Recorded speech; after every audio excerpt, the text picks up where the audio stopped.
Peggy 3.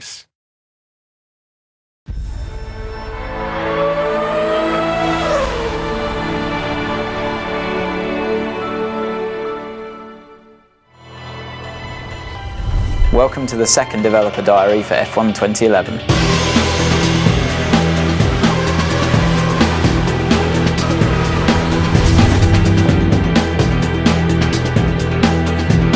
A lot of the feedback that we got on the 2010 title was that the handling is very good. For me, that's obviously the thing I want to try and correct as much as possible and improve. It's not a case of transferring what we'd learned from 10 and just putting it back into 11. The suspension has changed completely.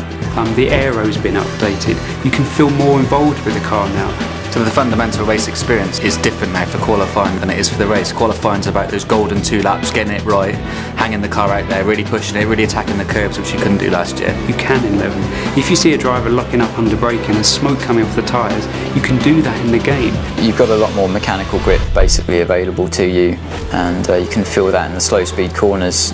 I think it's fair to say last year we were trying to balance handling and AI at the same time, whereas a year later we've already got that foundation there. The easiest way to look at the AI this time around is they're more dynamic in their decisions. In F1 2010 they would often make the right decision, but then that situation would change and they were committed to a course of action, whereas in F1 2011 they're aware of all the variables, all the surroundings, and they're able to adapt their responses on the fly if things change. It's about them being in sync with the player, following the rhythm of the race. You know, they'll go for an overtake, you know, a bit of draft, and all of a sudden that side of the track's not the right one to be on. They're much more likely to pull back in rather than just try a crazy move around the outside. I mean, they can certainly make mistakes. A driver can put too much throttle on coming out of a corner and spin out. There is a fairly complex system in the background that talks about the kind of gaps that they'd be willing to go for when they're trying to overtake, how quickly they'll put the throttle on. Like, some drivers are smoother than others. The AI is tougher. It's a lot more realistic. You're fighting with them a lot more. They're faster. It's a lot of fun. The handling's much better than last year.